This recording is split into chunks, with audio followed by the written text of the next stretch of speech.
అభివృద్ధి చూసి పార్టీలో చేరడం జరిగింది.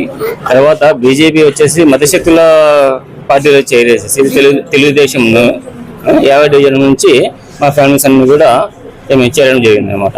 మన అనంత వెంకటరమణ గెలిపించుకోవాలనే ఉద్దేశంతో మేము పార్టీలో చేరినాం అనమాట.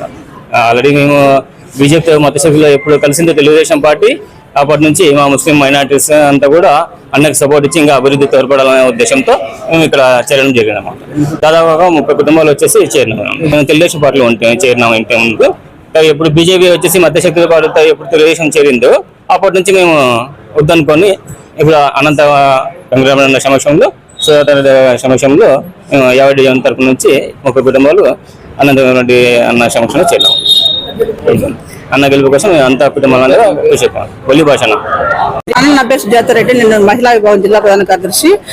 50 డివిజన్ నుంచి ముల్లా వల్లి భాష అన్న వచ్చి మా ఇంటి దగ్గరికి వచ్చేసి, అన్న మేము రాజకీయాలకు అతీతంగా పార్టీలకు అతీతంగా జగనన్న చేస్తున్న మేలును చూసి, జగనన్న ప్రవేశపెట్టిన సంక్షేమ పథకాలు చూసి, ముస్లింస్ కు అన్న ఇస్తున్న రిజర్వేషన్ కానీ, అన్న ఇస్తున్న ఇప్పుడు ఎమ్మెల్యే టికెట్స్ కానీ ప్రతి ఒక్కటి అన్న చేస్తున్న మేలును చూసి వీళ్ళు కూడా ఇన్స్పైర్ అయిపోయి మేము కూడా బీజేపీతో కలిసింది టీడీపీ పార్టీ, మేము ఆ పార్టీకి పనిచేయదలుచుకోలేదు. మేము అనంత వెంకటరామరెడ్డి అన్న గారు ఇక్కడ అనంతపూర్ లో చేసిన సంక్షేమం కావచ్చు, అభివృద్ధి కావచ్చు, దాదాపు అన్న చేసిన అభివృద్ధి 1100 కోట్ల అభివృద్ధిని చూసి ఎక్కడ చూసిన రోడ్లు, డ్రైనేజీలు ఇవన్నీ చూసి వీళ్ళు కూడా మేము కూడా అనంత వెంకటరామరెడ్డి అన్న గారి గెలుపు కోసం పనిచేస్తాము, మేము కూడా వైఎస్ఆర్ పార్టీలో చేరుతాము.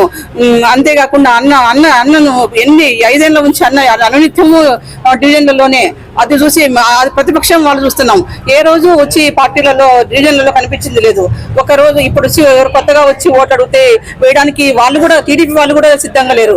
అందుకనేసి ఇప్పుడు వాళ్ళు ఎవరో కొత్త వారికి టికెట్ ఇస్తే మేమెందుకు పనిచేస్తాము, బీజేపీ వాళ్ళతో కలిస్తే మేమెందుకు పనిచేస్తాము, మేము కేవలం ప్రవేశపెట్టిన సంక్షేమ పథకాలు వచ్చినాయి, అందులో మా అన్న అనంత వెంకటరామరెడ్డి గారి నాయకత్వంలో పనిచేయాలని, అనంత వెంకటరామరెడ్డి అన్న గెలుపు కోసము మేము పనిచేస్తామని ముందుకు వచ్చారు.